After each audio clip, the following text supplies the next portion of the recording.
చేస్తూ ఇంకా ఒక ఇద్దరు క్రికెటర్లు అధ్యక్ష, సిరాజ్కి ఇచ్చారు, నిఖత్ జరీన్కి ఇచ్చారు. మా సోదరుడు కౌశిక్ రెడ్డి గారు ఒక్క నిమిషం వారికి అవకాశం ఏంటి, ఎందుకంటే ఇద్దరికి ఇంకో ఇద్దరు కూడా సిఫారసు చేయమని వారు అడుగుతా ఉన్నారు. వారు కూడా క్రీడాకారుడు, 140 కిలోమీటర్ల వేగంతో బంతులేసిన క్రీడాకారుడు అధ్యక్ష, వారికి అవకాశం.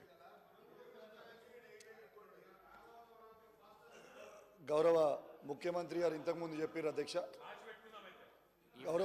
పాజిటివ్ గౌరవ ముఖ్యమంత్రి గారు ఇంతకుముందు చెప్పారు, బీసీసీఐతో మాట్లాడారు, అద్భుతమైన స్టేడియం మహేశ్వరం దగ్గర తెస్తా అన్నారు.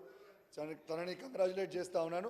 అద్భుతమైన స్టేడియం ఉండాలని మనస్ఫూర్తిగా కోరుకుంటా ఉన్నాను అధ్యక్ష. అదేవిధంగా ప్రజ్ఞాన్ ఓజా అని మన తెలంగాణ బిడ్డ అధ్యక్ష, క్రికెటర్, తను fastest 100 test wickets in the world తీసుకొని షేన్ వార్న్ రికార్డ్ని బ్రేక్ చేసిన అధ్యక్ష ప్రజ్ఞాన్ ఓజా.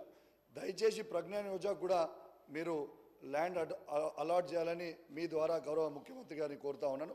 అదేవిధంగా అంబటి రాయుడు గారు కూడా మన హైదరాబాద్ నుంచి రిప్రజెంట్ చేసి, తెలంగాణ నుంచి రిప్రజెంట్ చేసి అద్భుతంగా ఇండియాకి రానిచ్చారు, ఇంకా ఇవ్వలేదు. దయచేసి రాయుడు గారికి కూడా ఇవ్వాలని కోరుతా ఉన్నాను అధ్యక్ష.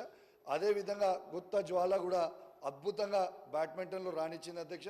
తనకు కూడా మనం ఒక 600 స్క్వేర్ యార్డ్స్ వాట్ ఎవర్ సిరాజ్కి అండ్ ఎట్లా ఇస్తారో అదే విధంగా ఇవ్వాలని కోరుకుంటూ మరొక్కసారి సిరాజ్కి ఇచ్చినందుకు ప్రత్యేకంగా అభినందనలు. అదేవిధంగా ప్రజ్ఞాన్ ఓజాకి, అంబటి రాయుడుకి, జ్వాలకు కూడా ఇవ్వాలని ముఖ్యమంత్రి గారిని కూడా కోరుతా ఉన్నాను. Thank you very much. ఆడిన హైదరాబాద్ स्पीकर साहब, इन कंटिन्यूशन आपको ये बताना चाहूँ साहब, the state of Telangana has always been a big contributor to Indian sports.